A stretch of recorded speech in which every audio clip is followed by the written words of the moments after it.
안녕하십니까. 오늘은 18번째 시간이 되겠죠. 18번째 시간인데요.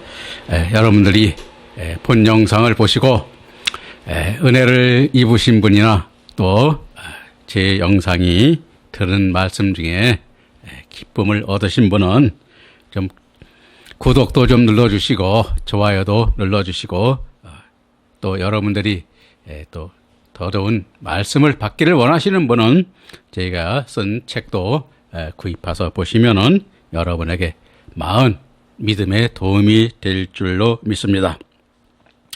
그럼 9장 11절 말씀부터 말씀을 나눠보도록 하겠습니다.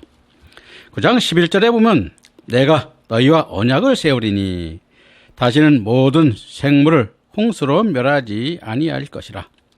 땅을 침몰할 홍수가 다시 있지 아니하리라 하셨는데 여호와께서 우리가 홍수를 우리가 멸하지 않다고 하는 그러한 약속을 하심으로써 홍수는 앞에서 말했지 민매 한마블로 노아 홍수를 이렇게 말하는데 노아 때와 같이 세계적 대홍수는 없겠지만 마태복음 24장 38절 39절의 말씀처럼 인자에 임할 때도 노아의 때와 같을 것임을 우리에게 말씀하고 있습니다. 즉 베드로후서 3장 6절 7절에서 그때 세상은 물이 넘침으로 멸망하였을 때 이제 하늘과 땅은 그 동일한 말씀으로 불사르기 위하여 간수하신 바 되어 경건치 아니한 사람들의 심판과 멸망의 날까지 보존하여 두신 것이라 하셨으니 언제나 우리는 예배하고 깨어있는 사람들이 되어 있어야 하는 것임을 우리에게 보여주고 있습니다.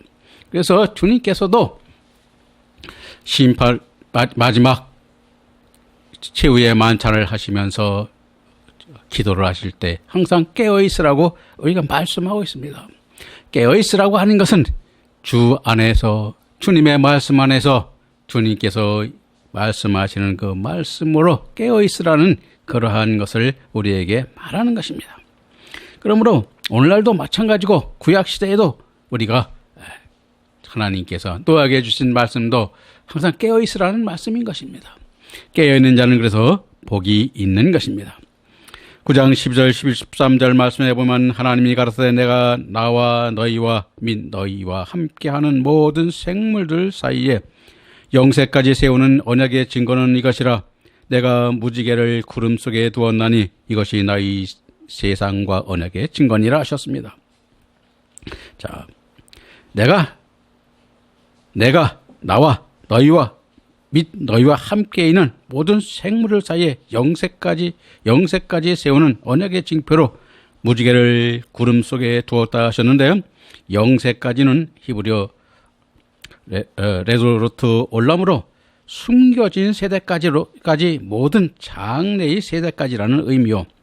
언약의 징표인 무지개는 케세트로 활의 모양을 하고 있다고 하여 붙여진 이름으로 바벨론 신화에서는 무지개가 말뚝 신의 악한 신 티아맛을 물리치는 활로 묘사하고 있고 신화들은 무지개 즉 활을 하늘에 걸어두는 것은 전쟁이 없는 평화 상태를 나타난다고 믿고 있었다고 합니다.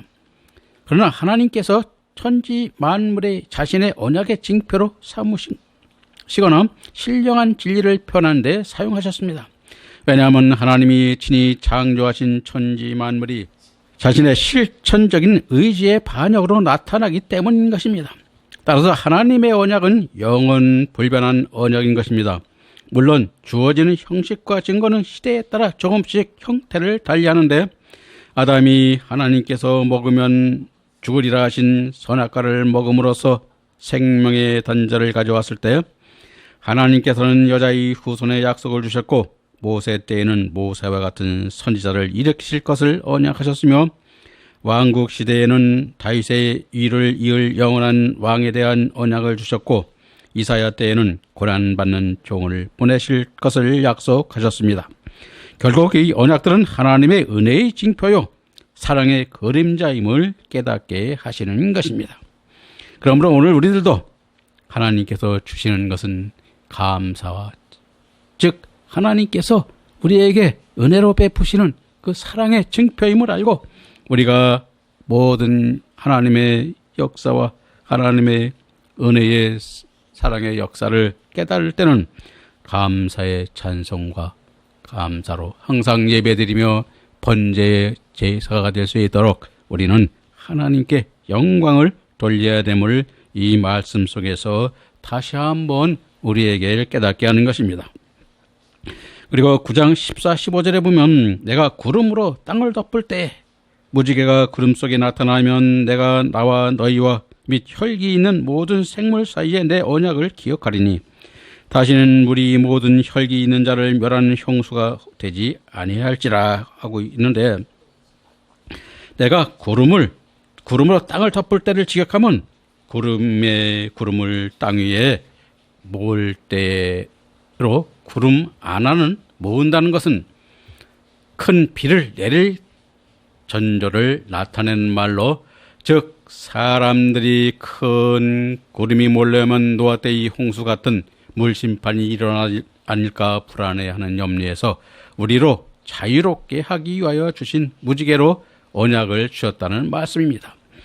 그러므로 무지개 캐세트는 주로 소나기가 그친 후 찬란한 햇살이 비치기 시작할 때 태양의 반대편에 나타난 것으로 구름 가운데 반원의 형태로 빨강, 주황, 노랑, 초록, 파랑, 남색, 보라색으로 아름답게 피어나는데, 요한계시록 4장 3절에 앉으신 이의 모양이 벽옥과 홍보석 같고 또 무지개가 있어 보좌에 둘렀는데 그 모양이 녹보색 같더라 하시고 있는데, 영광 중에 계심을 나타내는 것이요 장차 영광을 입혀주실 약속이기도 한 것입니다.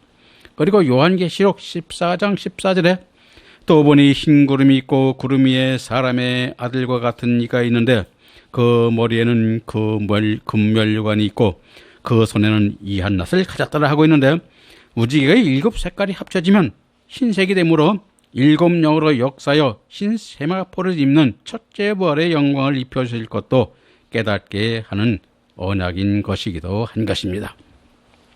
그러므로 이 무지개의 색깔, 7가지 색깔은 우리가 실질적으로 우리가 이제 그 색으로 비유해서 말씀을 하고 있는데, 이것은 뭐냐면 하나님께서 7영으로 역사하시는 그 믿음의 단계를 또 우리가 나타냄을 우리가 보여주는 것입니다. 이것은 따로 시간이 될 때 또 다시 설명을 하기로 하고, 오늘 9장 우리가 16절, 17절 말씀을 보겠습니다. 무지개가 구름 사이에 있으리니 내가 보고 나 하나님과 땅에 무릇 혈기 있는 모든 생물 사이에 된 영원한 언약을 기억하리라. 하나님이 노아에게 또 이르시되 내가 나와 땅에 있는 모든 생물 사이에 세운 언약의 증거가 이것이라 하셨더라 했는데, 무지개가 구름 사이에 있으리니 내가 보고 나 하나님과 땅에 무릇 혈기 있는 모든 생물 사이에 된 영원한 언약을 기억하리라 하신 하나님께서는 우리에게 무지개 언약을 통하여 하나님이 미쁘심을 보여주고 있습니다. 즉 이사야서 54장 9절 10절에 이는 노아의 홍수에 피하리로다. 내가 다시는 노아의 홍수로 땅 위에 범람치 않게 하리라. 맹세한 것 같이 내가 다시는 너를 노하지 아니하며 다시는 너를 책망치 아니하기로 맹세하니라. 산들은 떠나며 작은 산들은 옮길지라도 나의 인자는 내게서 떠나지 아니하며 화평케 하는 나의 언약은 옮기지 아니하리라. 너를 긍휼히 여기는 여호와의 말이니라 말씀하심에서도 드러나고 있습니다.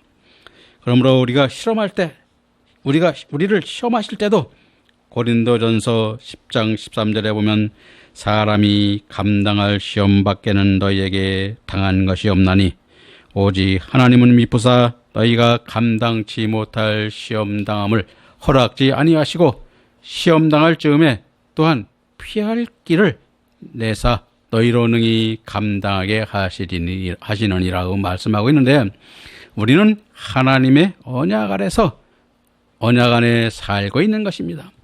그러므로 너와 그 가족들과 모든 생물들이 구름 속에 비치는 무지개를 보고 모든 두려움과 무서움을 씻어버리고 성숙한 믿음의 신앙의 길을 걸어가야 하는 것입니다. 우리가 이 믿음의 길을 간다는 것, 그렇게 쉽지는 않지만은 하나님의 뜻에 따라서 간다는 것이 우리도 저도 사실은 가만히 돌이켜 보면은 하나님의 말씀을 참 제대로 순종한 말씀이 있는가 하고 제가 되돌아보면은 사실 저도 하나님 말씀을 제대로 순종하며 따르는 것이 별로 없습니다. 저는 사실 하나도 지금 하나님 말씀을 온전히 지킨 것이 있는가? 저도 돌아볼 때 온전히 지킨 것은 저도 기억이 없습니다. 참 불행한 얘기죠. 그런데 여러분들도 아마 그런 다 지켰으리라 믿습니다만은 우리가 이 옛날에도 그런 말이 있습니다. 이 효자라고 그러죠. 어느 고을의 원님이 효자를 뽑아서 효자의 상을 줬다고 그래요. 그래서 이제 효자를 줬는데 그 아들이 자기도 효자를 소리를 듣고 싶어서 그 효자상을 받은 그 효자를 찾아가서 물었답니다. 당신은 어떻게 해서 이렇게 효자상을 받았는가 그랬더니 별것도 아닙니다.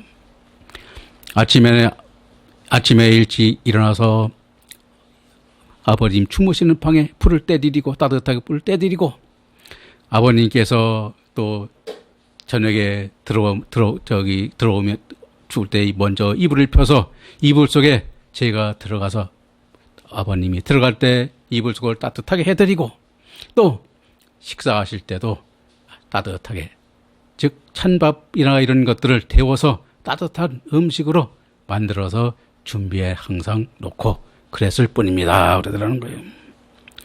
그래서 그 효자들이 그런 것은 나도 할 수 있겠다 생각을 해서 집에서 와서 이제 아침에 자기도 일찍 일어나서 불을 뗐답니다. 불을 떼서 화로에다가 옛날에는 여러분들도 아마 나이 든 분들은 시골 사는 분들은 기억을 할 것입니다만은 화로라는 것이 있어서 화로에다 이렇게 그 장작불을 그죠? 그 불을 갖다가 화로에 담아서 방에다 들여다 놓는데 그래서 들여다 놨답니다. 그래서 그래 놓고서 이제 저녁에 돼서 아버님이 출타하셔서 저녁에 마시를 가고 그래서 자기가 일찍 들어와서 이불 속에 따뜻하게 데워놓느라고 아버지 이불을 펴고 들어가 있으니까 그 아버님이 들어와서 거기서 하는 말이 이놈이 안 하던 버릇을 한다고 어째 버르장머리 없이 애비 이불 속에 들어가서 먼저 들어가 자느냐고 호통을 치더랍니다. 그래서 그래도 그 아들이 그 효자라니까 그렇게 했다니까 자기는 그 말을 들어도 계속 그렇게 하고 또 저녁에도 가루불을 다 떼어놓고 이불 따뜻하게 해주고 밥도 좀 식은 밥이 있으면은 뒤어서 이렇게 갖다가 다 드리고 그렇게 했답니다. 그랬더니 며칠 지나다 보니까 하나님 그러더래요. 그런 날 자기가 아버님이 저녁에 이불 속에 들어있으니까 아버님이 그러더라는 거예요. 들어와 갖고 발로 아들을 차면서 이놈아 언제까지 이딴 버릇을 할 거냐고 하면서 발로 차더라는 것입니다. 그러니까 그러면서 목침이라고 그러죠. 목침. 이 목침이라는 건 기억하시는 분들은 나이 든 사람이나 기억하지. 아마 그 젊은 세대는 목침이라는 게 뭔지 모를 겁니다. 그 시골에서 이제 가면은 보면 저희도 어릴 때 봤는데 나무 토막을 잘라서 그것을 갖다가 베고 잤습니다. 그런데 그러면서 그 아버지가 아들을 향해서 목침을 내다 던지더랍니다. 그래서 목침에 맞아 머리가 터지면서 아들이 방을 나가면서 하는 말이 그러더라는 것입니다. 효자도 손발이 맞아야 효자를 해먹지 하고 나가더랍니다. 그래 우리도 마찬가지입니다. 하나님께서도 마찬가지죠. 왜 하나님께서도 우리가 기뻐하시는 것은 하나님이 기뻐하시는 것을 알아야 우리도 기뻐하게 영광을 드리고 찬송을 드릴 수 있는 것입니다. 그래서 저도 이 말씀을 하면서 참 저도 하나님을 기쁘게 하신 찬송이 있었나 한번 돌아보기도 하고 근데 저도 아마 하나님께서 저도 이렇게 기뻐 받으신 것이 아마 없을 것 같습니다. 저도 기억이 없습니다. 하나님 받았는지 안 받았는지 알 수도 없고 저도 그런 그렇습니다만은 그러나 우리는 하나님의 말씀을 보면서 하나하나 그래도 마음에 새기면서 순종하는 길을 가야 되지 않겠는가 생각을 합니다만 그래서 여러분들도 그 길을 한번 찾아보시길 바랍니다. 저도 한번 찾아보려고 합니다. 자, 9장 18, 19절에서 보면 다시 한번 보겠습니다. 방주에서 나온 노아의 아들들은 셈과 함과 야벳이라 함은 가나안의 아비라. 노아의 이 세 아들로 쫓아 세상 백성이 온 땅에 퍼지니라 라고 이렇게 보여주고 있는데 방주에서 나온 노아의 아들과 함과 야벳은 바로 노아의 그 믿음의 열매입니다. 이들이 바로 아버지, 즉 말하자면 믿음의 아버지도 되고 우리가 육신의 아버지도 되지만 이와 같은 믿음을 갖다가 아버지 믿음을 받아서 그대로 전하게 되는 것입니다.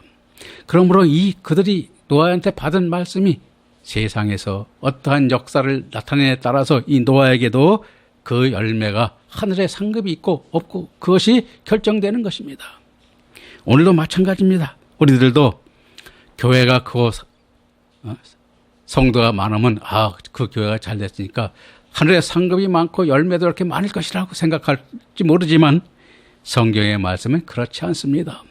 왜냐하면 하나님께서 원하는 그 말씀과 하나님께서 역사하시는 그 말씀이 합당한 말씀이 이 세상에 얼마나 퍼지고 얼마나 그것이 기간이 얼마나 갖느냐에 따라서 상급과 기업과 또 우리의 멸류관도 결정되는 것을 여기서 말하고 있는데 깨닫게 되는데 노아는 이 노아흐로 안식 1호의 의미로 라멕의 아들이며 그래서 이 안식한다는 것은 하나님의 안식죠. 안식하는 믿음이 참 중요한 것입니다. 왜 안식해야 되는가? 그래서 주님 안에 말씀 안에 거한다는 것 이것이 우리에게 주는데 다시 한번 안식에 대한 믿음은 뒤에서 다시 또 자세히 설명을 하겠습니다. 그리고 라멕의 아들이며 홍수의 심판 후 인류의 조상이요 셈은 셈으로 명성 이름의 의미며 함은 함으로 뜨거운 거문의 뜻을 가진 이름이고 야벳은 야페트로 넓게 확산하다는 의미의 이름인 것입니다. 다시 말하면 함은 가나안의 아비라고 말하고 있죠. 노아의 아비라고 하는데 가나안의 아비라 하면 가나안 땅의 시조라는 말로 가나안은 캐나안으로 천한 자 또는 낮은 자로 또 낮은 것에 거하는 자는 의견이 있는데 모두 취할 수 있는 것으로 25절 27절에 가나안은 초지를 받아 형제들의 종이 될 것을 말씀하신 것의 뜻으로 보는 것이 좋을 것이며 세 아들들은 각각 땅에서 번성하라는 말씀과 땅에 충만하라는 하나님의 축복을 이루는 조상들이 우리에게 주었음을 우리에게 보여주는 것입니다. 그래서 오늘 우리가 여기서 열매라고 믿음의 열매 참 중요한 것입니다.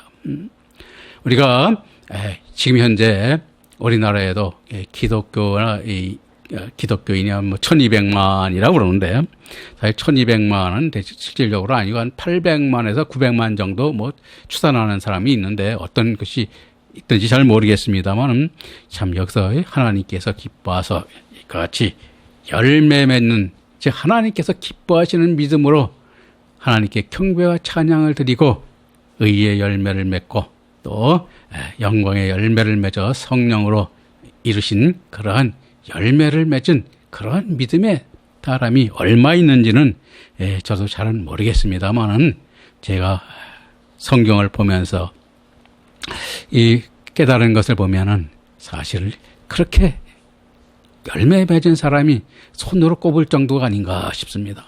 그래서 여러분들이나 저나 이것은 우리가 이제 앞으로 저도 이제 그걸 조금 이제 그 만만 알고 그 의미만 아는데 믿음의 의의 길, 즉 말하는 하나님께서 말하는 의의 길로 가는 그 말씀을 우리는 찾아서 여러분과 저와 가야지 지금과 같이 세상과 짝하고 세상의 말로 변질된 그러한 믿음의 말씀은 하나님께서 받지 않는 그러한 믿음인 것입니다.